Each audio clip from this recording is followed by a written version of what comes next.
Hello, everyone. Welcome to another Weed and Wine review with Jennifer and Jerome. So in this episode, we're discussing Love After Lockup, Season 4, Episode 4, Rule Breakers and Love Makers. So we're going to first start off with Indy and Harry. So we pick up with Indy at Harry's sister's house, and the next day she said Harry didn't come home. She had dropped him off at his ex-roommate's house, bunkie, whatever. Yeah. And she didn't come home. He didn't come home that night. She called, texted, and everything. He didn't respond. So then Harry walks in about 10 a.m. the next day. She asked him, what you been doing or whatever. Harry said he been drinking, he been smoking. And, she was upset, which is justifiable. Like, answer your phone. You know what I'm saying? Just like answer the phone. But, she was upset. But I just felt like with them, I was just like, Harry, in every confessional, it's like Harry was breaking down. Harry is so overwhelmed. It's like he literally don't even know where to start with this release. I feel like he do love Indy. And I feel like he think that Indy was down for him, and he probably never had nobody that did the things that she did. And now he don't know how to fulfill what he told her he was gonna do. Yeah. And it's a little frustrating to him. Yeah. Yeah. And he done been through a lot, though. You can tell. I could tell it from the jump when we first started watching Harry. You know what I'm saying? We both said that he's hurt. I mean, the overall family, it was just a toxic, thing going on. Then later on, we do find out, we'll get to that. But later on, we did find out that it was some real dark stuff going on with them folks, man. Yeah, so Harry family comes over. They're going to redo the first night out dinner or whatever, So Indy, she decides to take the kids, and she's going to just let the family spend time together or whatever. And I don't know what they cooked this time. It didn't look like it didn't look like banana. It almost looked like a cabbage with some shrimp around it. I think it was the same thing, though. But I don't know, because all I said, the sisters' plates were clean. I don't think Harry cleaned his plate, though. But I said, what do you call it? The things they were cooking the first time was mufundo, but I don't know what this was. They didn't specify what it was, but Harry asked his family. Harry asked his family what did they think of Indy. They told him, they didn't want Harry to play her because she seemed like a sweet girl. They just didn't want Harry to hurt her or whatever. Then he ended up asking his mom, could she come speak with him?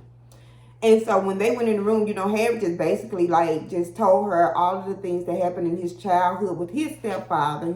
I thought this how Harry started it off, and I thought this was really cool. He said, I didn't have my father in my life. You didn't have your father in your life. And even though Indy's daughter is not Harry's child. He said her intentions is good. Right. Indy's intentions is good, and he wants to do right by them. But, she did. I like the way he brought that to the mama attention but he was like, when he was growing up, his stepfather emotionally abused them, physically abused them. And the mom was just like, she worked. That's what she was doing. She was working or whatever. But Harry was like, he would rather have lived under a bridge than, he would have preferred to have his mom presence than having to be around that man. And he really didn't say what he did, what the dude was doing. But he like, how he had the scar on his head. He told his mama that, what I'm saying. Well, he did say mental, physical abuse. Yeah. So. What I'm saying is to what extent it got to. We never know. You know what I'm saying? We're on the outside looking in, and they're only giving so much information. So, again, it could be real, real bad. You know what I'm saying? Just about what he said, it was real, real bad. I'm sure it was. Yeah, I mean, I never personally went through anything like that in my life. Never couldn't imagine going through no stuff like that, Yeah, and I think the mom, she did what moms do. You know what I'm saying? We want to make sure our family, our kids can eat. They got a place to live and stuff like that. So you work and you work and you work. And sometimes you do place the wrong people in your kids' lives, But she said she didn't know. She said she just didn't know. And they said that Harry said that they had a breakthrough. And it seemed like they did, Because, the family, obviously they love each other. They just don't know how to communicate with each other. So the next scene, Indy, Harry, and Coco leave the house. Indy said they're going to see a psychic. So she done found another psychic in Ohio because Harry was just like, girl, no. He was just like, he don't believe in the psychic thing. He believes that you go, they go based off assumptions. You go in there, you ask them a question, so they already assume that you have an issue with it. Like if I go in there and say, does he love me? So they already know that you got doubt, fears, and stuff like that, and they just play on what you tell them. Yep. And so he ends up so not all of them. What? Not all psychics. No, I mean I don't believe so either, but a good majority of them nowadays. You know what I'm saying? I mean, because this is my thing. You got to advertise your gifts. Yep. You ain't got a gift. Right. You know what I'm saying? Exactly. So people I'm gonna say something to you, and it's gonna be so true, word of mouth. You ain't even I'm not gonna ever have to put an ad in the paper, or anything. Yep. You know what I'm saying? Yeah. So a state trooper ends up pulling Harry over, and Harry was like, he ain't got no plans on going to jail. Harry say, if the idea of jail come up, I'm running. I want to tell that story. What's the story? Oh man, no. I mean, you said this is how you feel sometimes. I'm good, but see, good thing to get away though. So the state trooper asked Harry for his driver's license, and of course Harry get looking for them driver's license like he really had valid driver's license. But they Harry, gave him something, didn't they? They gave him a ticket, a ticket to appear in court for no driver's license. But Harry just tickled me because he was just like, he wasn't going back to jail. And then I remember, oh goodness, I think jail for some people is traumatizing. It is for some, I guess. To the point where they'll do anything to risk not going back. It ain't just that. They just don't want to go through the situation. See, one thing about it, I guess when you know you did wrong, if you give in, you're going to jail for sure. But if you run, there's a good chance you'll get away. You may get away. Yeah, so you better your eyes when you just take off. You know what I'm saying? I guess so. Yeah, I'm just... I guess. So the next couple we got is Rick and Radine. So we pick up in this episode with Thanksgiving dinner, and once again, when I saw that table, we just gonna refer to him as Rick the Gopher. Now we'll go for anything. Cause that's Rick the Gopher. So Ramona, Rick's roommate, ended up bringing over a casserole. They invited her to Thanksgiving dinner, which I'm like, this is so unrealistic. Like, because one, they don't even really know Rick. You know what I'm saying? But not only am I going to invite Rick over to Thanksgiving dinner, I'm going to invite his roommate. They knew that they needed Ramona to meet Radine. Yeah. And so when Ramona brought the casserole in, she was like, yeah, I brought a casserole. And then Radine was like, yeah, you already starting on the right track. Mm-hmm. I would have took that casserole and threw it on the floor. Because she would come. Did you not see the shadiness in the bitchiness in that? I would have had the casserole. That's a sure sign of a children grow though, when you can feel play. Like I always say, just keep going being humble. Whatever. And then boy ruining it. You come No. Radine should have responded like that. Yeah. So they sit down at Thanksgiving dinner. Kay calls, and Kay is on FaceTime.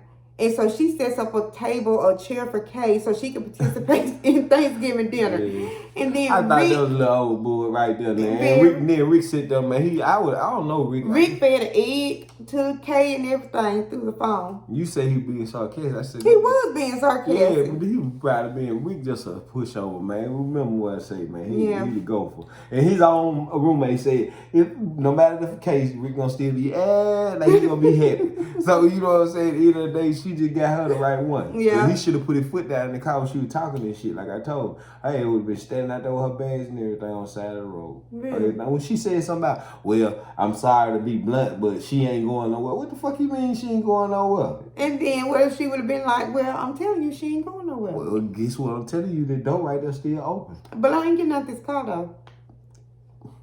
I'm sorry for you. I'm just being active with the situation. I'm put you the fuck out. Yes, the fuck out. You're not gonna even challenge me like that for real. That's not even in the plans. You done brought some new shit in. Come on, get the hell out of here. Hurry up. I got somewhere else to go.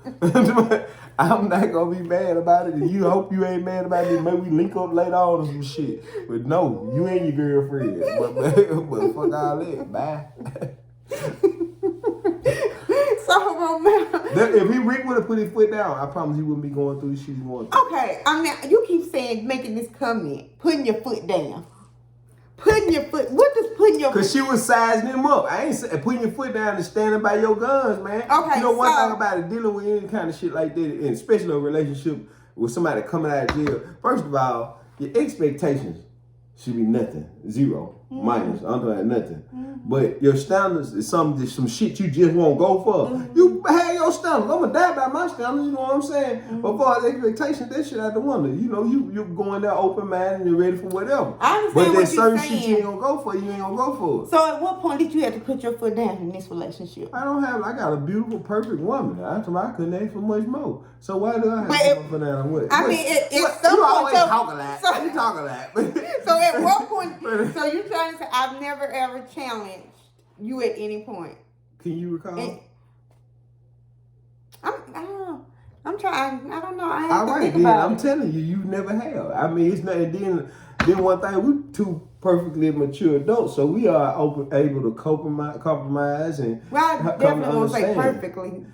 I'm good, whatever you want to call it. I'm good to his ass get here then. I ain't tripping on that. I think highly of myself and you and my relationship. So at the same time, like I said. So Rick should have put his foot down. Yeah. And so they're at the Thanksgiving dinner. You know, Ramona tells Ray that Rick has done a lot to prepare for her to come here. And she ended up telling Ramona who Kay is because, you know, Ramona didn't know who Kay was. She was totally shocked and surprised by Kay as well. Or whatever. And, Rick, you know, as Ramona is finding this out, she say, Radine say, you know, she told Rick that she was bisexual. So why they ain't interview Rick's roommate? I wanted to hear what she had to say. Well, she did. They did. That's when she said that you can tell Rick anything, and he does. Yeah. You got that move. Well, what is that move? What is? How do they do? What is that? Oh no! You just did it so perfectly. I guess everything ain't okay. Right. That's it right there. Okay. Have you ever? Have you ever made that move? Have you ever told somebody this? Yeah, no, I never did. Nah, come on, be honest now, because you did it too easily. I might do it with the one hand. So what's the difference between the one and the two? So this is really okay. This all right. I have literally never ever made that gesture at anyone. Like, well, keep living. You know. Nah, I think that's just a cultural thing for some people. Like you say, you have a lot of Caucasian friends, so if they, you know, that may be totally normal to them. For me, it's just so abnormal of a gesture to make, because I'll just be like, it's okay. Well, everything's so fucking cat.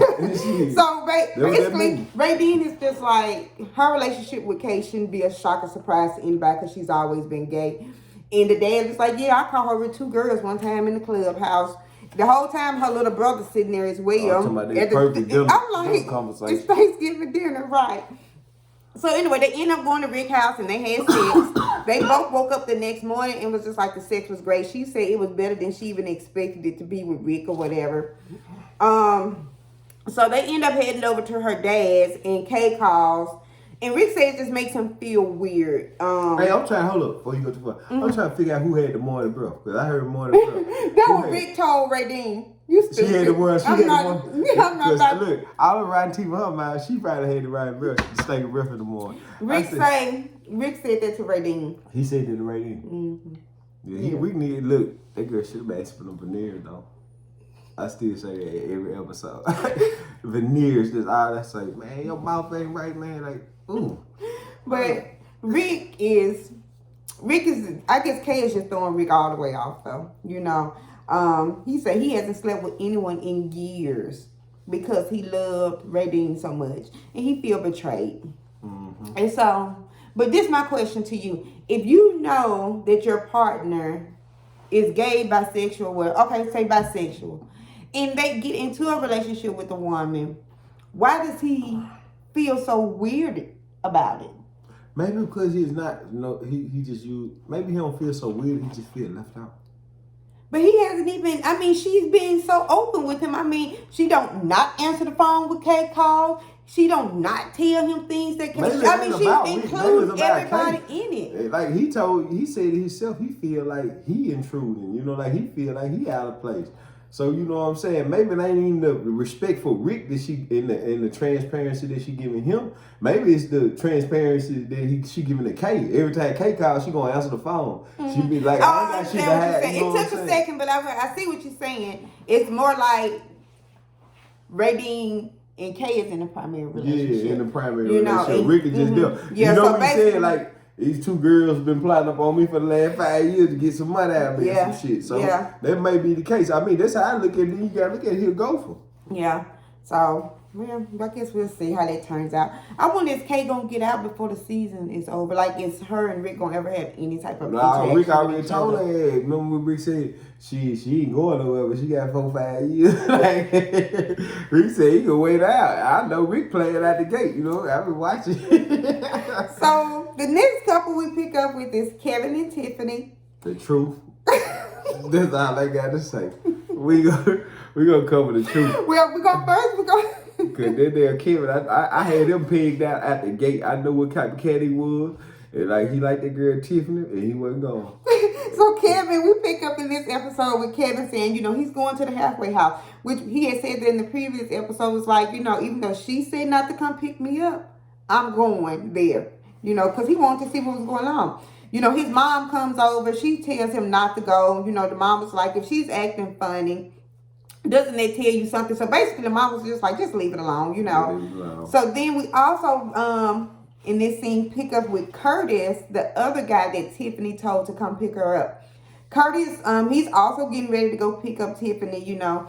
He makes Tiffany a waffle and puts syrup on it. And I was just like, yeah, if I'm just getting out of halfway house, I don't want no hotel-made waffle with no damn syrup.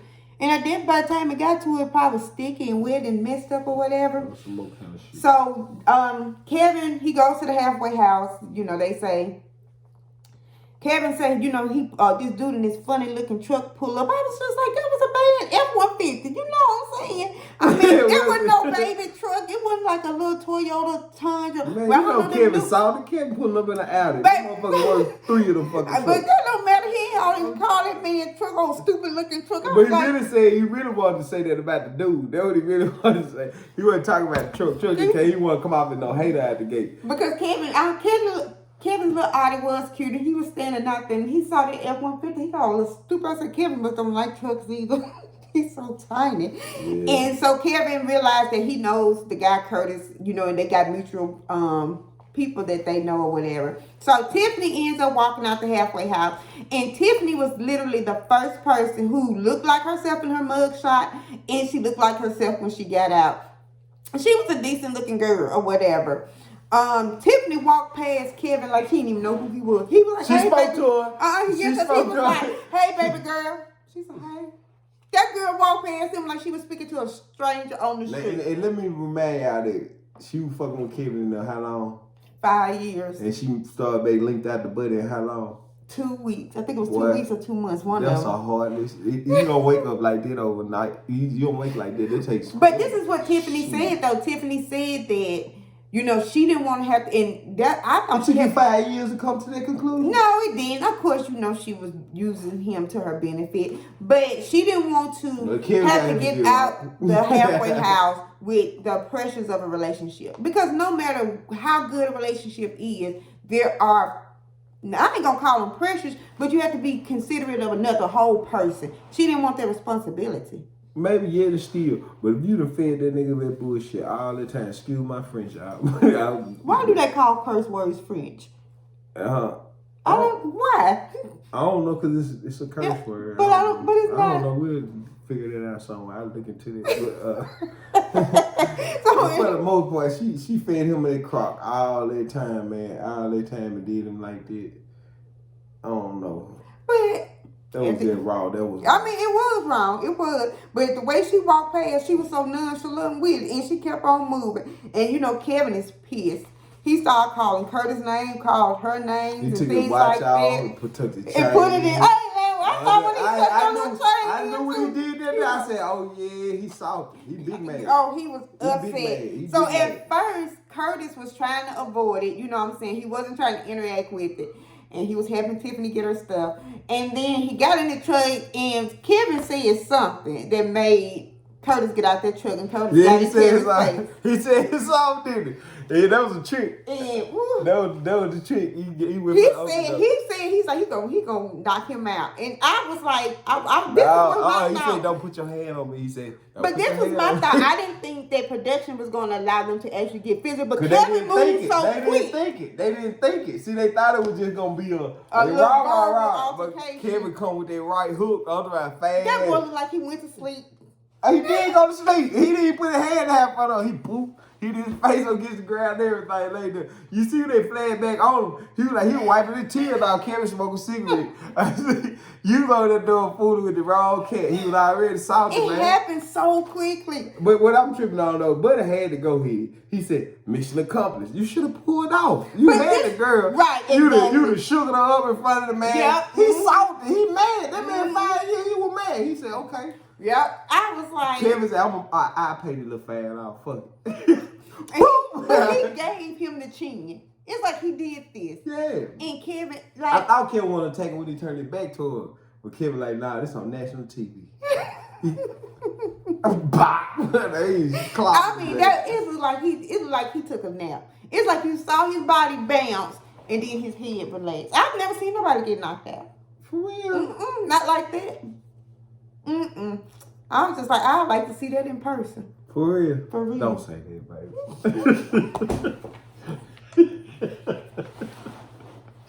Don't say that. You with the shit. Don't say it. You're so silly. But I would like to see it in person, though. But that just took me... I was just in wow. You like to see that kind of shit? Though? I mean, I don't want to see it. I'm flying over here. Next nigga say so smart. Night. You so silly. So the next couple we pick up is Kayla and Martell. We pick up with Kayla meeting Martell's mom at lunch. And I like their relationship with each other. You know what I'm saying? I think it's always good to have a good relationship with, the family of the person you with. And, they basically was like, while Martell was in jail, they basically traded off. When one person got overwhelmed and, pushed to the limits, they just called the next one like, girl, I need a break, So they have a good relationship. And, they talk about Kayla losing both of her parents and everything like that. But in the scene when the mom was just talking about her son not going back to jail and stuff like that, it made me so tearful. I got teared up about it because it was just like, you could tell that woman loved her son. She was like, no matter what her son do, she would never give up on her child. You know what I'm saying? And it made me tear up because I was just like, I know my mom feels that way about me, and you know what I'm saying? It's just like, I hope my son know I feel that way about him as well, But I was real emotional about that. But Kayla, so basically, Kayla don't have much family because she lost both her parents or whatever. And I think that mom tried to let her know that, I'll always be there for you or whatever. So anyway, Kayla, you're right. Mm-hmm. Kayla goes to pick up Martell from the halfway house to go to the apartment. This will be his first time going to the apartment that Kayla has gotten since moving to Atlanta. And when he walks into the apartment, the first thing he started nitpicking about, it was like a little powdered mashed potatoes on the stove. He asked, like, when was the last time you cooked? And I guess she said last night. He said, why you didn't clean up behind yourself? I said, oh, okay. Then he goes to another room. He sees some laundry that needs to be washed. Why you didn't wash your laundry? So that pisses Kayla off, which it would have pissed me off too. And I don't think it would have pissed me off to that degree. Kayla was pissed off. But I think Kayla was more embarrassed, like, dude, don't do this on camera. Don't do this in front of me. Don't make me feel like I'm some old nasty, dirty type chick or whatever, which I can understand. Like, yeah, don't be calling out stuff. And then Martell, like, wipe it up. If it's a problem or issue, take a towel, wipe it up and keep moving. But, it ruined their first night, in my opinion, over something petty or whatever, you know what I'm saying? So he ended up having somebody come pick him up. Martell was outside calling a ride, and he was telling them what happened. And Kayla was in the house talking to her niece, and she was telling them what happened. And I was just like, y'all already starting off wrong. You put too many people in your relationship. Right. I don't like, you know what I'm saying? You shouldn't be doing it, especially about something as petty as cleaning up. But Martell basically was saying, he's a clean man. he's a clean dude. He just wants to live. He don't want shit like that or whatever. But I didn't think it was bad at all. I didn't think it was bad at all. And then maybe that was just his way of just sizing up, letting her know, you know what I'm saying? Just not to the simplest form. You know what I'm saying? I want everything spick and span. And understanding that he probably is gonna have to, you know, pitch in and exactly, because if that's what you want, that's what you need to expect, do. You gotta, you know, help forward the dream. You know, shit. Yeah. But you know. Yeah, if that's your expectation, then do it. Yep. That's all. You shouldn't have said anything to me about it. You gotta be sitting there waiting on me to disagree with what's going on so you can get me. Cause I agree with you, baby. Damn, you like you ready to get on? Like nigga, I hope you wish you would agree with this nigga. Yeah, I want you to voice your opinion. Yeah, I'm gonna voice my that opinion. way. If it's a issue, it's something we can discuss. That's what you're supposed to do. So the next couple we pick up is Chance and Taylor. Chance is in the kitchen. Y'all know I call them the animated couple. The animated couple. They so animated. So they cleaning up the kitchen and Chance goes for a cup, asks her for a cup or something. And she pulls open a drawer and hands him a cup. And he was just like, this where you keep your cups? She's like, yeah. He's like, that's so hillbilly. I was just like, well, damn, Chance, where you come from? Like, where you know, I've never seen anybody put cups in a drawer. But maybe, now that I think about it, maybe she had those cups in their drawer so the kids can reach them. Because they were smaller little plastic cups the kids can, you know, utilize or whatever. I don't know. But I was just like, okay, Taylor. Taylor goes in, you know, she asks Bobby, does she want pizza? Bobby was like, no. Bobby just don't seem like she's interacting at all with the family or whatever. But Chance, in this scene, he was like upset and mad with Taylor that she wasn't eating pizza. I was just like, that's a red flag all over the book. Because one... Red flag me, you cussing in front of them kids out the gate.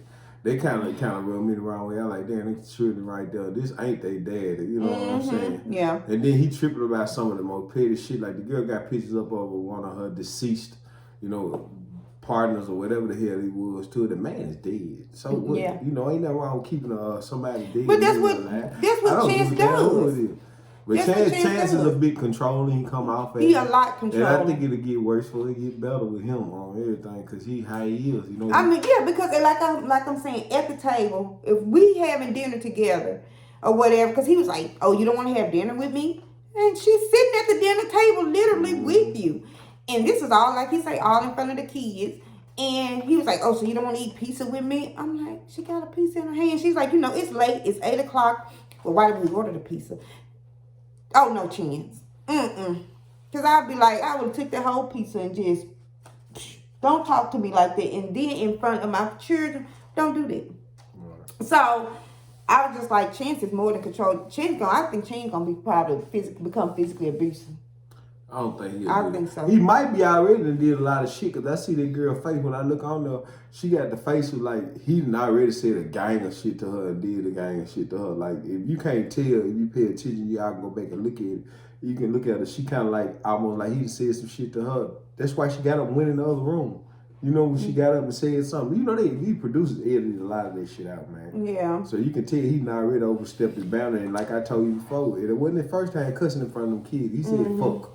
You know what I'm saying? You prime up for a word like that in front of people. You know what I'm saying? Kids. He just said, fuck, this is president. They stop being mean and crazy. That what the kids said, mean and crazy. So and he talking about, I'm not being mean and crazy. Yeah, just people seeing that. You got people seeing what's going on. And I guess Bobby can feel that energy. You know, she come out and she try to console Taylor. But Bobby might be the superhero of the show. I think she is. I think she gonna come out. I told y'all now at the gate. She the gangster sister. Yeah, I don't know if Taylor and Chance still together now, but if they not, the reason gonna be because some Bobby, you know what I'm saying? Bobby end up checking them. Yeah. But what did you think about? I think he got a lot of paranoia. Yeah. Because he said he feel like people are trying to conspire against him or whatever. That's basically like me telling you to go wash the dishes and you don't wash the dishes. So my first initial thought is, oh, he didn't wash them dishes because he want people to walk in my house and think I got a nasty house. Oh yeah. You know what I'm saying? That's how Chance thinks. You think Chance think like that? Yes, he say he think people try to conspire. So any little thing that someone does to him, he gonna feel like there's a major reason why they doing it, something to bring a downfall to him, no matter what it is. Man, look at here. They need these. For one, I don't blame what's her name, Tyler. Mm-hmm. She called that boy folks and get him around her kids Yeah. and the rest of them. Because he the only man in the house, first of all. Ain't no Yeah. women, though. Yeah. That shit wasn't thought out. He obviously not going like how they playing. So, you know what I'm saying? I think chances has it. So what was your thoughts on him in the kid's father picture? Like, would you have an issue with That's someone? what I said already. But I'm saying, so you wouldn't have an issue? Yeah, I wouldn't either. I thought that was crazy because at the end of the day, because you can let go of that when you want to. I'm not gonna force you to do that. Mm-hmm. You know what I'm saying? Obviously, he's not playing a big enough role to make her want to let go of it. You know what I'm saying? But I think like she said that when her kids get older, these are the only pictures that they have of their father. So I wouldn't get rid of them either. I don't I ain't gonna say I don't like my child's father, but I don't like him. But to the degree of I don't have any feelings about him left or right is what I'm saying. If he passed away, I'm okay with it. If he don't, I'm okay with it. I'm very neutral about the situation. I pretty much wouldn't like mine even come to my funeral. I told special members of my family she's not allowed. For real. And I wouldn't even go to mine. So you know what I'm saying? Like I said, I'm very neutral. But I have pictures of him that if my child ever wants, he could go.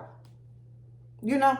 So I thought he was overreacting too. But like I said, I think he has a conspiracy theorist type man. Like he always think people conspiring against his downfall.